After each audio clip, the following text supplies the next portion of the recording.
بسم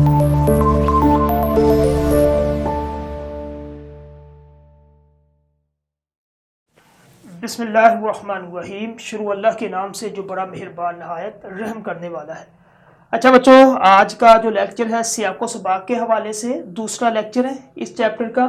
سبق نمبر 7 ہے چارپائی۔ اس سے پہلے ہم نے اس کے الفاظ معنی کیے تھے، خلاصہ میں نے آپ کو بتایا تھا بالکل آسان الفاظ میں کہ چارپائی جو ہے وہ رشید احمد صدیقی نے کہا کہ یہ ہندوستانیوں جس طرح مذہب ہے اسی طرح چارپائی جو ہے نا اس کا ثقافت کے ساتھ، ہمارے کلچر کے ساتھ اس کو جوڑا ہے کہ چارپائی ہندوستانیوں کی ثقافت میں گٹھی کی طرح، یعنی کہ لازم ہے یہ اس کی زندگی کے اندر، ٹھیک ہے۔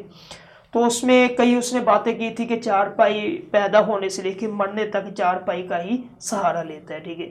تو آج کا جو ہمارا سبق ہے یہ سیاق و سباق کے حوالے سے۔ سیاق و سباق کا جو سوال ہوتا ہے یہ 15 نمبر کا پیپر میں آتا ہے، کس طرح کرنا ہے یہ دیکھ لیں۔ سب سے پہلے آپ نے حوالہ متن، ٹھیک ہے۔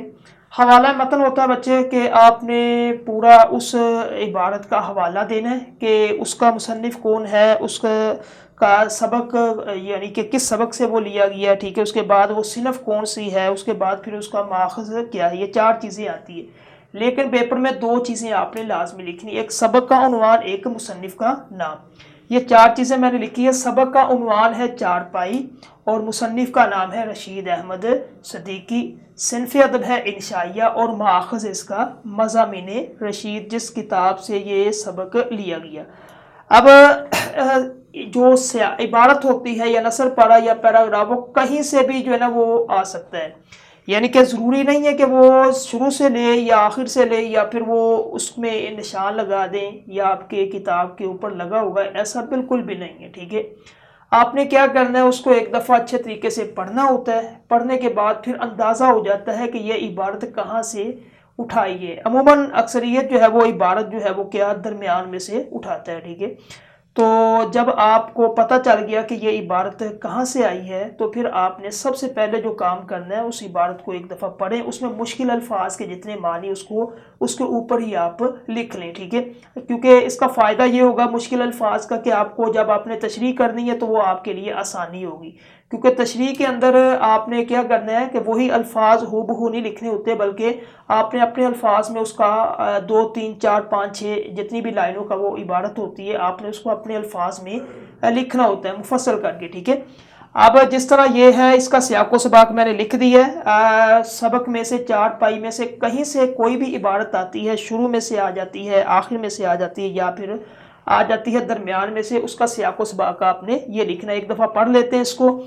چارپائی اور مذہب ہم ہندوستانیوں کا اوڑھنا بچھونا ہے، چارپائی ہماری گٹھی میں پڑی ہوئی ہے، یعنی کہ گٹھی میں ایسی چیز جو بالکل فطرت بن چکی، عادت بن چکی ہے، ٹھیک ہے۔ ہم اس پر دوا کھاتے ہیں، یعنی کہ جو بیمار ہو جاتا ہے اس پر، یعنی کہ چارپائی پر، ٹھیک ہے۔ دعا اور بھیک بھی مانگتے، اسی چارپائی پہ ہم دعا بھی مانگتے بھیک بھی مانگتے، ٹھیک ہے۔ اس کے بعد وہ کہتا ہے کبھی فکر سخن کرتے ہیں کبھی فکر قوم، ٹھیک ہے۔ کبھی ہم بات کی فکر کرتے کبھی قوم کی فکر کرتے، کہاں پہ؟ اسی چارپائی پہ۔ ہم کو چارپائی پر اتنا ہی اعتماد ہے جتنا شاعر کو قافیے پر اور طالب علم کو گل گپاڑے پر ہوتا ہے، یعنی کہ چارپائی کو پہ اتنا ہی ہندوستانیوں کا ہمارا اتنا ہے یقین ہے جس طرح ایک شاعر کو اپنے قافیے پہ ہوتا ہے۔ قافیہ اگر ٹھیک ہوگا تو ایک اگر شعر ہوتا ہے مطلع، اس کا قافیہ ردیف مل گیا تو پوری غزل بنانی بالکل آسان ہو جاتی ہے۔ پہلا جو قافیہ ہوتا ہے مطلع کا اس کو تھوڑا یعنی کہ محنت لگتی ہے، جب وہ قافیہ اچھا ہو جائے گا، ردیف اس کا مل جائے گا تو پھر اس کے لیے آسانی ہوتی ہے۔ دوسرا یہ کہ طالب علم کو گل گپارے شور شرابے پہ کرنے پہ، ٹھیک ہے۔ وہ کہتا ہے اس طرح ہندوستان میں چارپائی ہر کام کے لیے استعمال ہوتی ہے۔ کوئی مہمان آیا چارپائی نکالے گی، اگر کوئی مہمان آ گیا چارپائی نکالو بھائی، اس کو بسترا لگا کے دو، ٹھیک ہے۔ اناج کو سکھانے کے لیے، کوئی چیز آپ کے گھر کے اندر جو ہے وہ گندم ہے اس کو سکھانا ہے آپ نے، ٹھیک ہے، صاف کرنا ہے تو وہ چارپائی کے اوپر اس کو ڈال دو۔ اس کے بعد چارپائی ہندوستان کی آب و ہوا، تمدن و معاشرت کا شاندار نمونہ ہے۔ یہ ہندوستانیوں کی طرح ڈالی شکستہ حال، بے سر و سامان، ہر ناموزوں کام کے لیے موزوں ہے۔ اس کے بعد شعراء نے انسان کی خوشحالی کے لیے چند چیزوں کو لکھا، تو رشید احمد صدیقی کہتا ہے آخر میں کہ میرے نزدیک جو چار پائی ہے وہ ان تمام لوازمات پر یعنی کہ مکمل اترتی ہے جو شاعروں نے انسان کی خوشی کے لیے لکھی ہے، ٹھیک ہے۔ یہ ہے آپ کا سیاق و سباق، اس طریقے سے آپ نے کرنا ہے، یہ دیکھ لیں، اس کو نوٹ کر لیں۔ اگر اس سبق میں سے آ جاتی ہے عبارت تو آپ یہی سیاق و سباق لکھ سکتے ہیں۔ سیاق و سباق کے بچے 3 نمبر ہوتے ہیں۔ اب آگے آ جائیں کہ اس کی تشریح کس طرح کرنی ہے، ٹھیک ہے۔ تشریح کرنے کا طریقہ ہے، سب سے پہلے میں نے آپ کو جس طرح بتایا تھا کہ مصنف کے بارے میں ایک سے آدھی لائن، جس طرح یہ میں نے لکھا ہوا ہے کہ رشید احمد صدیقی بلند پایا نثر نگار مزاح نگار ہے، ان کی تحریروں میں سادگی کا حسین امتزاج پایا جاتا ہے، بس اتنا تعارف کافی ہے۔ اس کے بعد پھر آپ نے بتانا کہ یہ عبارت یعنی کہ درج بالا عبارت جو عبارت ہے وہ سبق کے کہاں سے لی گئی ہے، ٹھیک ہے۔ اگر آپ کو پتہ ہے پڑھا آپ کو پتہ چل جائے گا، تو آپ نے بتانا ایک درج والا عبارت سبق 4 پائی جو ہے کہ درمیان میں سے، ابتدا میں سے، یا کہاں سے آپ نے لی ہے۔ اس عبارت کے اندر رشید احمد صدیقی نے یہ بیان کیا، کیا بیان کیا؟ جو چیز اس نے بیان کی اس کو آپ اچھے طریقے سے لکھ لیں۔ پھر اس کا ایک اور طریقہ یہ جو سیاق و سباق لکھا ہے نا، یہ پورے سبق کا نچوڑ ہے، اسی کو مفصل کرنا ہے، اس یعنی کہ چیز کو دیکھ کے، عبارت کو دیکھ کے، ٹھیک ہے۔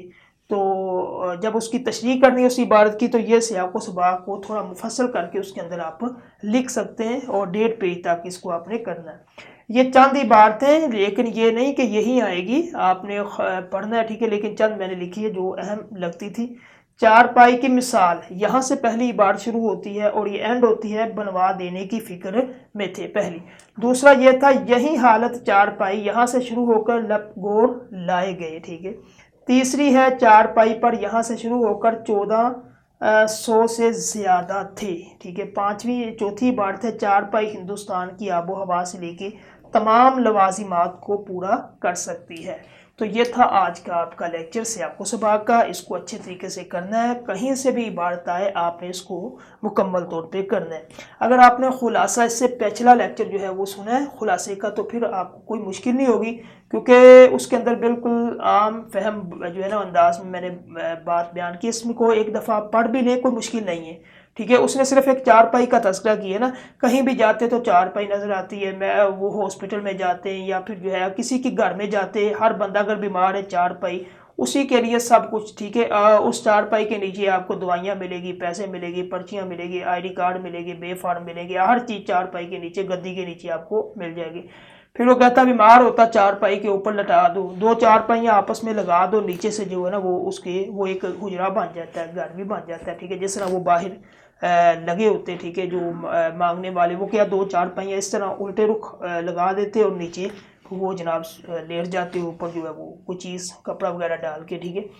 اسی طریقے سے وہ کہتا ہے کہ کوئی بیمار ہو جائے واش روم نہیں جاتا تو وہی غسل خانہ بن جاتا ہے اس کا، 4 پائی کھانے کا، ہر چیز، غلاظت مکھیاں اسی کے اوپر آتی ہے، تو وہ ہر چیز، ٹھیک ہے۔ اس کے بعد کہتا ہے کہ اگر کوئی چیز آپ نے خشک کرنی ہے، گندم ہے یا کوئی بھی اناج ہے، تو اس 4 پائی کو ٹھیک کرو اور اس کے اوپر خشک کروا دو، ٹھیک ہے۔ اس کے بعد اور بھی ساری چیزیں جو ہے نا، یعنی کہ اس پورے سبق کے اندر یہ بتانے کی کوشش کی گئی ہے کہ یعنی کس طرح یہ 4 پائی کے ساتھ ہم جو ہے وہ جس طرح ایک روح کے ساتھ انسان کا جسم ہوتا ہے نا، اگر ایک بھی چلا جائے تو پھر دوسرا نہیں بچتا، روح چلی جائے تو بندے کا جسم گر جاتا ہے، جسم جو ہے وہ اکیلا تو نہیں رہ سکتا ہے، ٹھیک ہے۔ تو اسی طرح وہ کہتا ہے کہ ہندوستانیوں کا اوڑھنا بچھوڑنا جو ہے نا وہ 4 پائی پہ لازم ہے۔ تو پورے سبق کے اندر اسی کو اس نے ذکر کیا ہے، اس کو ایک دفعہ پڑھنا ہے، پڑھنے کے بعد آپ نے اس کو مکمل کرنا ہے، ٹھیک ہے۔ تو یہ تھا آپ کا آج کا لیکچر سیاق و سباق کا۔ اب اگلا اور آخری لیکچر ہوگا مشقی سوالات کا، ٹھیک ہے۔ اپنا خیال رکھیے، السلام علیکم۔